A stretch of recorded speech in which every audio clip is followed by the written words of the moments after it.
¿Todos los pacientes con fibrilación auricular subclínica deberían ser anticoagulados? Decíamos ayer que la fibrilación auricular subclínica, de acuerdo con los datos del estudio ACERT, genera 2.5 veces riesgo de stroke y de embolismo sistémico con respecto a pacientes que no presentan fibrilación auricular subclínica.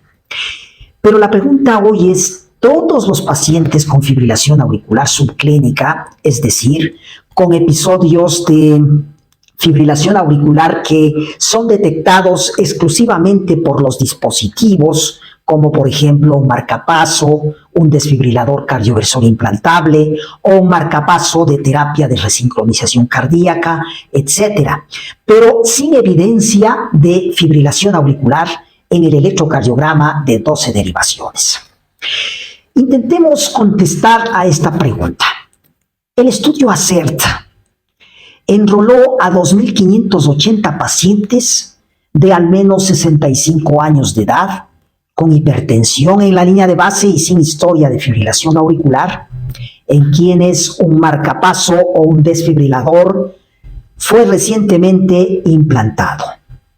Ellos monitorizaron a esos pacientes por 3 meses para detectar taquiarritmias auriculares subclínicas, es decir, para detectar fibrilación auricular subclínica. Episodios de frecuencia auricular de más de 190 latidos por minuto por más de 6 minutos, y estos pacientes fueron seguidos por una media de 2.5 años para el resultado primario de stroke isquémico o de embolismo sistémico. Este estudio contesta a la pregunta que habíamos hecho. Miren ustedes, cuando los pacientes tuvieron un score CHADS de más de 2 y presentaron taquiarritmias auriculares subclínicas, es decir, fibrilación auricular subclínica entre el enrolamiento, entre la randomización y los 3 meses, hubo casi 4 veces de incremento de stroke isquémico o de embolismo sistémico en el grupo de fibrilación auricular subclínica. El intervalo de confianza, como se ve en esta tabla, está entre 1.55 y 9.95, es decir, ese intervalo de confianza supera con creces el punto 1. Sin embargo, cuando el score CHADS es de solamente 1 o 2 y se presentan taquiarritmias auriculares subclínicas o fibrilación auricular subclínica, los intervalos de confianza en el CHADS 1 cruza el 1 y en el CHADS 2 también cruza el 1, a pesar de que el hazard ratio está en más de 1.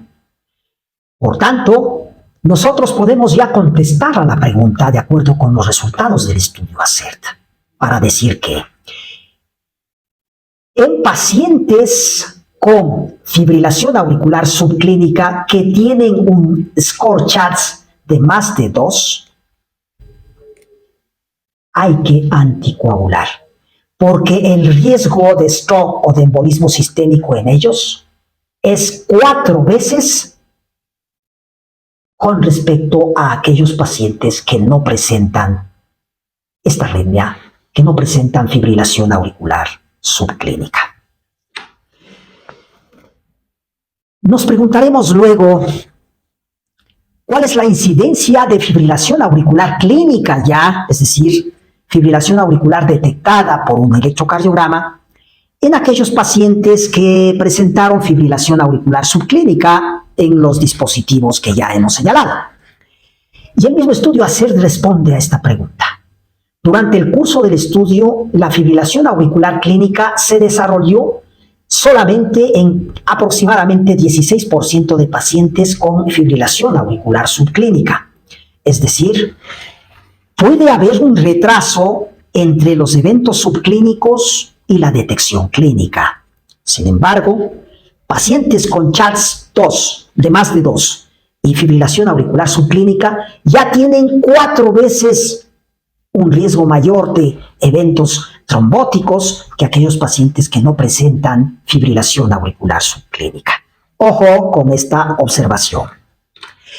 En la Guía Europea de Diagnóstico y Manejo de Fibrilación Auricular, publicada la última guía en el año 2020, se publica una tabla en la que se hace una correlación entre fibrilación auricular mantenida y stroke, fibrilación auricular en función de episodios auriculares de alta frecuencia.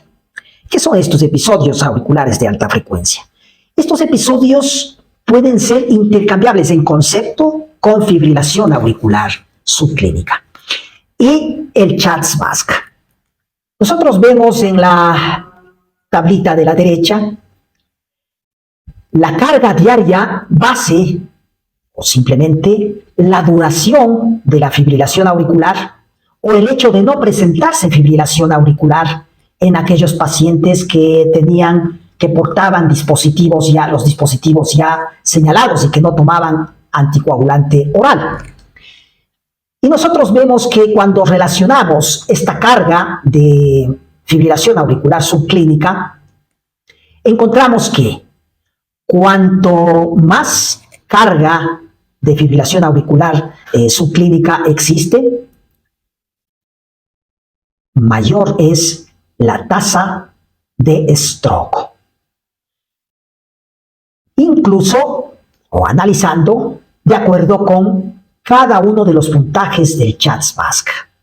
Así, por ejemplo, cuando el CHA2-VASc está en 2, tener una fibrilación auricular subclínica que dura más de 23.5 horas genera un riesgo alto de stroke, un riesgo concreto de 1.52% por año. Cuando tenemos un score CHA2-VASc de al menos 5 puntos, este riesgo también es de 1.68 cuando se ha detectado una fibrilación auricular de al menos 23.5 horas. Si nosotros correlacionamos la carga de fibrilación auricular subclínica con el score CHA2, encontramos que CHA2-VASc de 3 o 4, mientras más alta es la duración de la fibrilación auricular subclínica, más alto riesgo de stroke. Pero curiosamente, también en esta columna, nosotros vemos que cuando en esos pacientes con dispositivos no se ha detectado fibrilación auricular subclínica y el paciente tiene un score de CHA2-VASc de al menos 5 puntos, se genera un alto riesgo de stroke, que está concretamente en 1.79% al año. De aquí surge entonces una pregunta. ¿Es posible que, o es necesario, o es recomendable anticoagular a aquellos pacientes que no tienen fibrilación auricular clínica, que no tienen fibrilación auricular subclínica detectada por dispositivos como marcapasos o desfibriladores cardioversores implantables? ¿Es recomendable, anticoagularlos a ellos cuando su score de CHA2-VASc es de al menos 5 puntos? Esta es una inquietud que aún las guías no lo han revelado, porque no se han hecho estudios clínicos randomizados que incluyan a pacientes con estas características. En la tabla de la izquierda, hace una correlación entre la duración de la fibrilación auricular subclínica con respecto al desarrollo de una fibrilación auricular mantenida. Y así, por ejemplo, se ve que cuanto más dura una fibrilación auricular subclínica, mayor es la probabilidad de desarrollar una fibrilación auricular mantenida en el tiempo. En este caso, la fibrilación auricular mantenida sería como de más de al menos 23 horas de duración. Miren ustedes, para decirles con números expresamente. Cuando la fibrilación auricular subclínica ha durado entre 5 minutos a menos de 1 hora, existe un 5.1% de probabilidad de que estos pacientes hagan una fibrilación auricular mantenida. Cuando, en cambio, la fibrilación auricular subclínica ha durado entre 1 hora a menos de 6 horas, la probabilidad sube a 16%, la probabilidad de desarrollar una fibrilación auricular mantenida. Cuando la duración de la fibrilación auricular subclínica detectada por los dispositivos señalados está entre 6 horas a menos de 12 horas, la probabilidad sube aproximadamente a 41%. Es decir, sí, existe una correlación positiva entre la fibrilación auricular, la carga de fibrilación auricular subclínica y el desarrollo de una FA mantenida. Surge entonces otra pregunta.